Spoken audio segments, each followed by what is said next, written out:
Hey guys, Anthony, 4x4 Diesel. Just a quick tip. This one should probably be a quick video, but you know, I'll get going and I've just got all this information I want to share to help you. Now, this is mainly if you've got a 150 Prado, because this is a, well, 150 Prado, LC, Toyota Land Cruiser LC 150.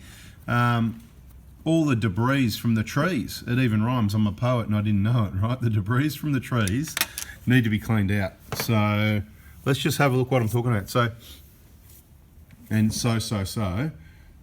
To remove this, it's probably in a video, you know, you got the little plastic, this just clips in, some clips down along the bottom here, and it sort of hooks in under the windscreen.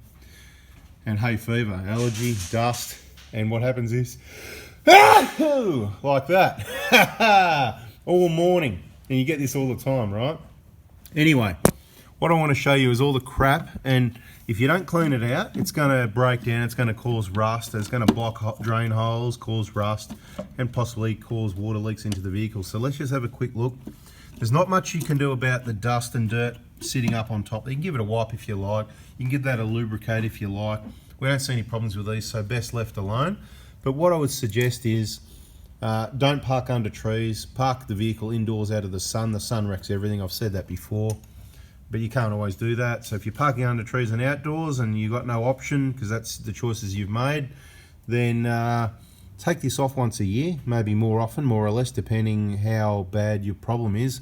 And see that, all those leaves and crap there, just carefully scoop it out, and you can get one of our favourite yellow Bunnings cloths and just give the bottom of the windscreen and the paintwork down the bottom. Look at it, it's all across in the middle there. It's looking pretty nasty sitting in there. We'll go over the other side and have a closer look at it, but you get the drift. Do you get my drift? I'm not going to say that other, do you get my drift? Okay, so we moved to do you get my drift. So there's a bit of a time delay of the videos. Sometimes it's a few days or a week, 2 weeks, 3 weeks, a month. Sometimes I put them out in a different order because I see something that's really important and I just want to let that go now, so it jumps in front of other stuff, and I may talk about things that haven't come out in other videos. So, but it pays to be subscribed and have the bell on so that you can just get that information. Now this one, I'd say it's probably had a windscreen replacement at some stage. I could be wrong.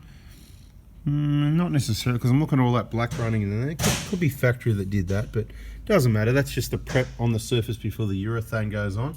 Let's go over the other side now. Over this side, you can see this one's a bit dirty because it wasn't missing. The other side, it was missing. So either someone's stolen it because they lost theirs, or the windscreen was replaced and they didn't clip it in properly. And it's quite simple.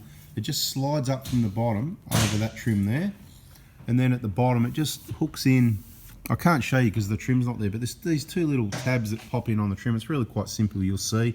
You can't go wrong. To get it out, you sort of put your hand around this side and just lift that trim up. And once you've lifted it up at the bottom, you just slide it down, because you're sliding it off this, and it's got to go down. You can see about 12 mil, about half an inch, something like that. There you can see your cabin filter, right? So understand the vehicles a bit. This is where the air goes in. So we're not going to go to a full explanation, but as soon as we're looking at it, when you've got it on fresh, this flaps open and the air goes in. That's your cabin filter. I'm touching the cabin filter right there now. So we can check the cabin filter. I'm sure some people will find this interesting. Let's get right down in there and have a bit of a...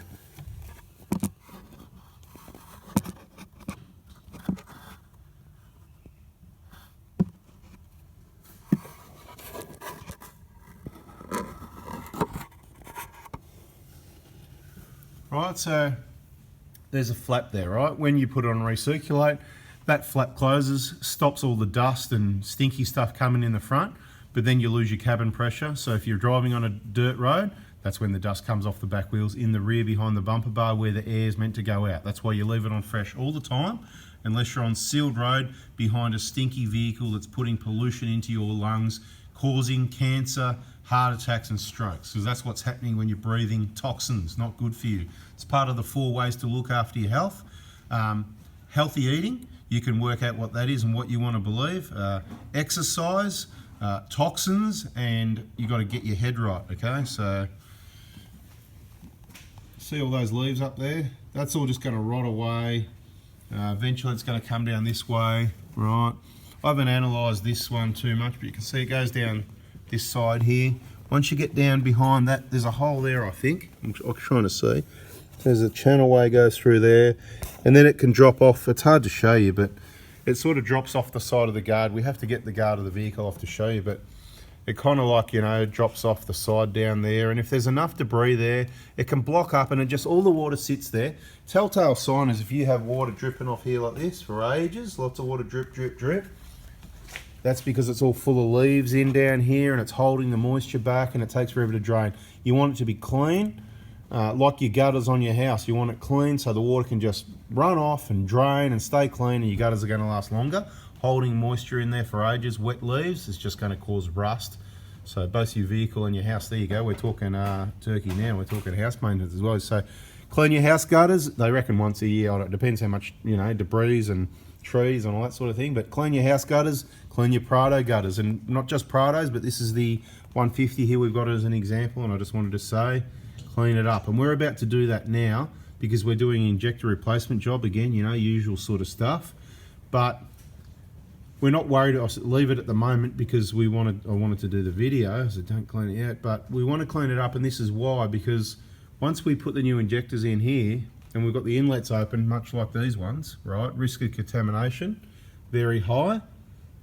And if you were to accidentally brush some of this dirt off here, just about there, straight there, where's your number 4 injector inlet. So what we're going to do, as soon as I finish this video, we're going to clean, as a minimum, we're going to clean along this white painted section so there's no dust. And that's why if you've got a filthy engine bay, you really need to clean it up before you do your injector replacement.